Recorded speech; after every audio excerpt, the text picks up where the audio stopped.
नमस्कार फ्रेंड्स। एक टॉपिक है कि मैं हमेशा परेशान क्यों रहता हूँ। कि वहाँ पे गाड़ी आ गई, मैं उससे क्रॉस हो गया। अगर मैं क्रॉस नहीं होता तो ऐसा होता। वो सामने से गाड़ी आ गई, उन लोगों ने मुझे परेशान किया। वो इस तीखी निगाहों से मुझे देख रहे थे। मतलब कहीं ना कहीं वो सारी चीज़ें हमारे ब्रेन में यहाँ पे घुस जाती हैं, हमारे दिमाग में घुस जाती है। हम दूसरे को बुरा भला कहने स्टार्ट कर देते हैं। लेकिन आपने देखा कभी, प्रत्येक चीज़ के पीछे आपका जो फंक्शन है वो काम करता है। आप जो कर रहे हैं वही आगे आपका शंका का समाधान या आपकी प्रॉब्लम्स को क्रिएट कर सकता है। हम दूसरे को ब्लेम करने में बड़ा आसानी से ब्लेम कर देते हैं कि उसने ऐसा किया, लेकिन नहीं, हम गलत कर रहे हैं, हमने गलत किया है। ये हम कभी एक्सेप्ट नहीं करते हैं। और सबसे बड़ी भूल और गलती यही होती है जिससे कि हम जीवन भर परेशान रहते हैं। दोस्तों, हमें परेशान नहीं रहना है। उसके पीछे कुछ कुछ ऐसे तथ्य हैं, पॉइंट्स हैं, जिसको कि मैं आप लोगों के सामने शेयर करना चाह रहा हूँ। हम कभी किसी दूसरे व्यक्ति को ब्लेम न करके अपनी गलती को देखने की कोशिश करें कि वास्तव में मेरे साथ ऐसा क्यों हुआ है। अब कोई व्यक्ति आपके साथ लड़ाई कर रहा है, पंगा कर रहा है, तो आप समझिए ना, आपके द्वारा बोले गए कुछ ऐसे तथ्य होंगे जो उनको बुरा लगा होगा, या आपके द्वारा किए गए कुछ ऐसे कृत्य होंगे जो उनको बुरा लगा होगा। बिना बात का आकर के कोई आपको दो चार झापड़ मार के तो जाएगा नहीं ना। और सबसे बड़ी बात है मीठा बोलना। अगर आप कन्वर्सेशन अच्छा करते हैं, मीठा अगर आप बोलते हैं, पहले तो सब, अब आप समस्या अगर किसी के सामने रख रहे हैं या किसी की समस्या को सुनने के लिए जा रहे हैं, तो आप सबसे पहले उस व्यक्ति की पूरी बात सुनिएगा। ऐसा नहीं कि वो कुछ बोलने लगा। जैसे मैं बोलता हूँ आई एम नॉट हैप्पी, मैं कस्टमर केयर को सपोज करो बात कर रहा हूँ कि I am not happy from your service. तो पहले से आ करके धमक पड़ेगा, नहीं नहीं सर ये है सो है, क्यों नहीं है, सर्विस हमारा तो इतना बढ़िया वर्ल्ड ब्रांड है और इतने सारे लोग कस्टमर्स हमारे हैं, कभी आज तक कोई शिकायत नहीं आई। उस व्यक्ति ने मेरी पूरी बात नहीं सुनी। मैं बोलना चाह रहा था कि मैं आपके उस चीज़ से सेटिस्फाई नहीं हूँ, क्योंकि आपने मुझे एक और चीज़ देने का वादा किया था, उसके साथ एक्स्ट्रा फ्री। अदरवाइज आपका जो ब्रांड है वो वर्ल्ड क्लास का है। तो हम गलती कहाँ पे करते हैं, दूसरे व्यक्ति की पूरी बात नहीं सुनते हैं और अपना कथन बोलना शुरू कर देते हैं। उसके पीछे कुछ भी कारण हो सकता है। हम क्यों उसके पीछे उसको बोल रहे हैं कि भाई ये ऐसा है, आपका जो सिस्टम है ठीक नहीं है। ऐसा नहीं, कहते हैं ना, आपके पास चाबी का गुच्छा है और एक ताला पड़ा हुआ है, आपको नहीं मालूम, आपको नहीं मालूम कि कौन सी चाबी से वो ताला खुल सकता है। हो सकता है उसमें अगर 12 चाबियां हैं, 11 आपने यूज़ कर ली, 11 से आपका ताला नहीं खुला है। हो सकता है 12th वाला अगर आप घुमाएंगे तो ताला आपका खुल जाएगा। तो कहने का मतलब हमें पूरी कोशिश करनी चाहिए, अंतिम क्षण तक कोशिश करनी चाहिए कि हम उस सिचुएशंस को कैसे एक प्लेटफॉर्म दे पाए। गलती हम सबसे ज़्यादा यही करते हैं। और आज के टाइम में सबसे ज़्यादा क्या होता है, लोगों के दिमाग में विचार होता है कि मुझसे ज़्यादा कोई नहीं जानता है। नहीं, ऐसा नहीं है। आप हो सकते हैं किसी चीज़ में आपकी मास्टरी हो सकती है, आपको अच्छा नॉलेज हो सकता है, मानता हूँ। अगर आप बायो पढ़े हुए हैं तो आपको बायो का अच्छा नॉलेज हो सकता है, फिजिक्स का हो सकता है, केमिस्ट्री का हो सकता है। लेकिन ज़रूरी नहीं है कि आपको एग्रीकल्चर का अच्छा नॉलेज हो। एग्रीकल्चर का नॉलेज के लिए आपको स्टडी करनी चाहिए, या जो व्यक्ति अभी गांव में काम कर रहे हैं, एक्सपीरियंस जिनको है कि राई किस महीने बोई जाती है या फिर कोई गेहूं किस महीने बोया जाता है, वो वही बता सकते हैं। आप तो सिर्फ उसमें ये बता सकते हैं कि खेरा नामक बीमारी होती है या गलसुआ नामक बीमारी होती है, इसमें होती है उसमें होती है। आपको हर चीज़ नहीं पता उस बारे में। आपने किताबी अध्ययन किया हुआ है, आप प्रैक्टिकली नहीं है। सबसे पहले व्यक्ति को प्रैक्टिकली होना चाहिए कि सामने वाला व्यक्ति को इस क्षेत्र में नॉलेज कितना है। आप तभी अपनी बात को कहिएगा, कथन करिएगा। हो सकता है आप एक ट्रेनर हैं, आपको बहुत अच्छा नॉलेज भी है, लेकिन इस बात की कोई गारंटी नहीं कि जो सामने वाला व्यक्ति आपके पास पढ़े उसको आपसे अच्छा नॉलेज ना हो, नहीं हो सकता है। उसको आपसे बेटर नॉलेज हो सकता है, और हुआ भी है कई बार। आपने देखा, इतने मूवीज वगैरह आप देखते हैं, और रियल लाइफ को आप देखते हैं, हर एक क्षेत्र में आप देखते हैं। तो हमें जो परेशान, मैं बात करूँ, जो हम परेशान होते हैं, हम हमारी अपने दिमाग की उपज होती है। हम दूसरे के बारे में कोई नेगेटिव धारणाएं बना लेते हैं कि ये व्यक्ति, एक पूर्वाग्रह होते हैं कि हाँ ये व्यक्ति तो ऐसा ही करेगा, हमने यहाँ बना दिया ना। और जैसा आप सोचते हो वैसा ही बनते चले जाते हो। जाकी रही भावना जैसी, प्रभु मूर्ति देखी तेरे तैसी। मतलब अगर आप किसी भी पत्थर में अगर भगवान की मूर्ति को देखना चाहें, आस्था और मन से, दिल से एकाग्र होना चाहिए, कंसंट्रेशन होना चाहिए, तो आपको भगवान की मूर्ति दिखेगी उसमें। और अगर आपका मन ये मानने को तैयार ही नहीं कि वो भगवान एक मात्र पत्थर है, तो 100% आपको पत्थर ही दिखेगा। एक एग्जाम्पल देता हूँ, आप मंदिर क्यों जाते हो?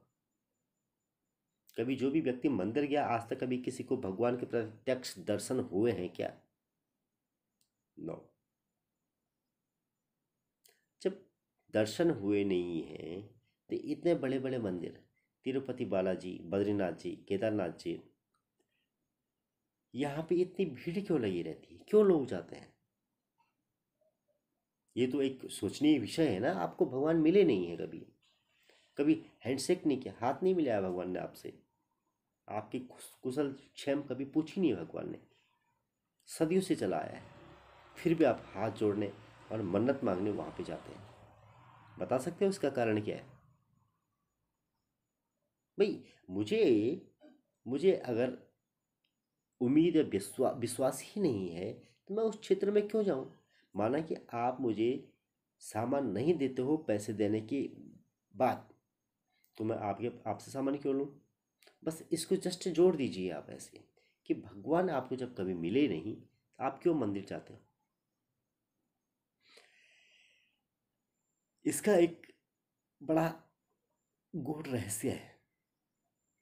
आपने देखा होगा, आप लोग सभी मंदिर जाते हैं ना, मंदिर जाते हैं, मस्जिद जाते हैं, चर्च जाते हैं, गुरुद्वारा जाते हैं, कहीं भी जाते हैं। मैं सारे धर्मों का सम्मान करता हूँ, दिल से करता हूँ।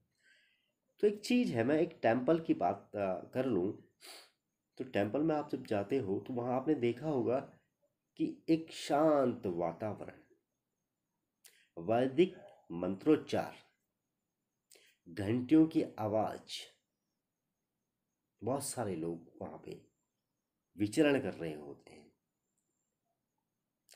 और वहाँ पे सबसे बड़ी बात है, जो कि हमारा प्लस पॉइंट है, वहाँ पे सबके दिमाग में से एक सकारात्मक ऊर्जा निकलती है कि जो ये उनके मन मस्तिष्क में ये रहता है कि मैं यहाँ आ रखा हूँ, उस भगवान की शरण में आया हूँ, और वो भगवान ही मेरा बेड़ा पार करेंगे, वही हम पे कृपा करेंगे। ये सारे थॉट्स, सारे विचार, यानी कि that is called a positive thoughts, positive raise. जो सकारात्मक विचार हमारे मन मस्तिष्क में निकल रहे हैं, वो मेरे भी निकलेंगे, और जितने लोग वहाँ पे भक्त होंगे सबके दिमाग से ऐसे विचार निकलते हैं, यानी कि पॉजिटिव सकारात्मक सोच निकलती है। और वही सकारात्मक सोच इतने सारे भक्तों का उस पूरे मंदिर के प्रांगण में एक सकारात्मक ऊर्जा का पुंज बनाती है। और आप कह सकते हैं, मान सकते हैं कि अगर जिस क्षेत्र में सारे के सारे पॉजिटिव लोग हों, सकारात्मक विचारधारा वाले लोग हों, वही ऊर्जा, वही तरंग पूरे वायुमंडल पे उसके इर्द गिर्द घूमती है, तो वहाँ का माहौल निश्चित ही पॉजिटिव होगा, सकारात्मक होगा ना। इसीलिए मंदिर में जाकर के शांति मिलती है। कोई भी नेगेटिव व्यक्ति आपने मंदिर में नहीं देखा होगा, और अगर कोई नेगेटिव व्यक्ति मंदिर में जाता है, पहले तो जाएगा नहीं, जाएगा क्यों? जो नास्तिक होगा वो मंदिर में क्यों जाएगा? सिर्फ वही जाएगा जो सकारात्मक विचार को लेकर के भगवान पे आस्था और विश्वास रखता है, वही व्यक्ति मंदिर पे जाएगा, और उसका फल भी मिलता है। जैसा सोचते हो वैसा ही बन जाते हो। जहाँ चाह है वहीं रहा है। अरे तुम सोचो तो, आप सोचो तो, आपको ये चीज़ प्राप्त करनी है, आपको मिलेगी। क्यों नहीं मिलेगी आपको? क्योंकि आपने सोचा है, एक पॉजिटिव विचार आपके दिमाग में आया है, आपको आस्था और विश्वास रहा है इस क्षेत्र में। दोस्तों, जितनी भी चीज़ें होती हैं ना, हमारे मन मस्तिष्क में उभर करके आती हैं। कई लोगों को बोलते हैं कि भाई आप लोग टेंशन ना करो, वो व्यक्ति कहता है नहीं नहीं मैं टेंशन नहीं करता हूँ। अरे वो मुंह से बोल रहा है टेंशन नहीं करता है, लेकिन जो उसके दिमाग में टेंशन के स्पॉट्स बने हुए हैं ना, वो हट नहीं सकता है। आप लाख कोशिश करो किसी के समझाने की टेंशन मत करना, वो खुद यही कहेगा मैं टेंशन नहीं करता हूँ। और माइग्रेशन का पेशेंट होता है, सर में दर्द होता है, बीमार होता है, और टेंशन 100% होती है। ये थोड़ी नहीं, टेंशन करने से नहीं होता, टेंशन स्वतः हो जाता है, क्योंकि आपने उसको हैबिचुअल बना दिया है। बार बार सोच सोच करके आपने वहाँ पे अपने ब्रेन पे ऐसे स्पॉट्स बना दिए हैं कि आपको अचानक से कोई दिक्कत महसूस होने लग जाती है। और दूसरे व्यक्ति को वो ये कहेगा कि नहीं मैं टेंशन नहीं कर रहा हूँ। हमें पता भी नहीं होता कि हम टेंशन कर रहे होते, लेकिन हमारे दिमाग में टेंशन चल रहे होते हैं। 10,000 विचार हमारे दिन में अप्रॉक्सीमेट हमारे माइंड में चल रहे होते हैं पर डे।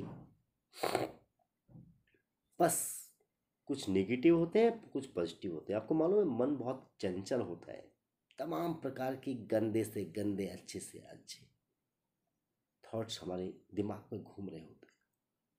लेकिन इसीलिए कहते हैं कि हमें अच्छा सोचना चाहिए, हम कम से कम कुछ परसेंट उन विचारों पे कंट्रोल कर पाए।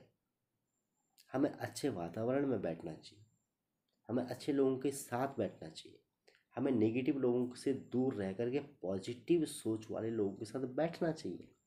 आपने देखा होगा, कभी किसी व्यक्ति के साथ आप अगर बैठते हैं, गपशप मारते हैं, इतना मज़ा आता है ना आपको कि आप कहते हैं कि इस व्यक्ति के साथ ही बैठा रहा। क्योंकि आपके अंदर अगर नेगेटिव विचार होंगे भी, तो उस व्यक्ति के संपर्क में आकर के आप पॉजिटिव बन करके बहुत हंसते जाते हो, खुश रहते हो, प्रफुल्लित मन रहता है। लेकिन जस्ट अपोजिट, किसी इस प्रकार के नेगेटिव व्यक्ति के पास अगर आप जाते हो, जो हर समय बोल हाँ नहीं हो रहा है, ये भी नहीं हुआ, क्या करूं, कैसे करूं, नहीं हो पाएगा, बहुत कोशिश करी, तो वो साथ साथ में आपको भी निगेटिव कर रहा है, क्योंकि उसके दिमाग से पॉजिटिव नहीं, निगेटिव तरंगें निकल रही हैं। आप कभी किसी व्यक्ति से एक्साइट होकर के बात कीजिए, hello sir, how are you, very good, warm good morning to you, जो भी आपको बोलते हैं आप, कि तो आपके हाथ में, आपके आंख में, आपके चेहरे में जो जो तरंग होगी, और आपने जो हैंडशेक किया है, उसमें एक वार्म एनर्जी होती है, जो सामने वाले व्यक्ति को भी प्रभावित कर देती है। सबसे बड़ी बात है, बहुत बड़ी बात बता रहा हूँ। और एक होता है हेलो सर, कैसे हैं आप, हाँ यार बस ऐसे ही। तो ये चीज़ सामने वाले को भी नेगेटिव कर देती है। यानी कि हमारे दिमाग से, हमारे विचार से, हमारे मन से निकलने वाली जो भी थॉट्स होते हैं, उस सामने वाले को भी प्रभावित करते हैं। घर का एक व्यक्ति अगर परेशान रहता है, नेगेटिव रहता है, तो पूरा घर का माहौल ही चेंज हो जाता है। यानी कि नेगेटिव, नकारात्मक ऊर्जा के साथ फैल जाता है। और एक व्यक्ति अगर पॉजिटिव हो, हंसने खेलने वाला हो, एक इंजॉय करने वाला हो, सबको हंसाने वाला हो, सबके दिमाग में अच्छा बातें डालने वाला हो, या कॉमेडियंस हो, वहाँ पे पॉजिटिव आना तो निश्चित ही है। कपिल शर्मा शो आप देखते हैं, क्यों लोग पसंद करते हैं? सारा देश पसंद करता है ना कपिल शर्मा शो को, क्योंकि वहाँ पे निगेटिव नाम की एक भी चीज़ नहीं आपको सुनने को मिलेगी। और सुना, पिछले बार रिसर्च के दौरान सुना था मैंने काफ़ी लोगों के मुंह से, कि मैक्सिमम लोगों को जो माइग्रेन और तमाम हाइपरटेंशन इस टाइप की जो बीमारियां थी, उसका उसमें बहुत सारी कमी आई, और लगातार कपिल शर्मा शो को देखने लगे। क्योंकि वहाँ पे आपको हंसने खेलने वाला माहौल मिलेगा। आप हंसी अपनी रोक नहीं पाएंगे। क्यों? आप हंसी अगर आप रोक नहीं पाएंगे तो आपके ब्रेन में एक हार्मोन होता है, डोमेन, शायद, आई थिंक, हार्मोन, वो सीक्रेट होता है। वो सीक्रेट होता है तो उसके बाद आपको और अच्छी एनर्जी, अच्छा लगने लगता है। जैसे हम्म, उत्साह का भी एक हार्मोन होता है, एड्रेनलिन। एड्रेनलिन उत्साह का हार्मोन होता है। तो ये सारे हार्मोन्स सीक्रेट होना स्टार्ट हो जाता है। इसीलिए लोग पसंद करते हैं कॉमेडियंस मूवीज, कॉमेडियंस चीज अच्छे, कॉमेडियंस लोगों को। नेगेटिव लोग को कोई पसंद नहीं करता है। तो हमारा मंदिर में जाना, लोगों से मिलना, सारे पॉजिटिव एनर्जी, पॉजिटिव थॉट पे ही डिपेंड करता है। भगवान क्या है? What is the God? God is a bunch of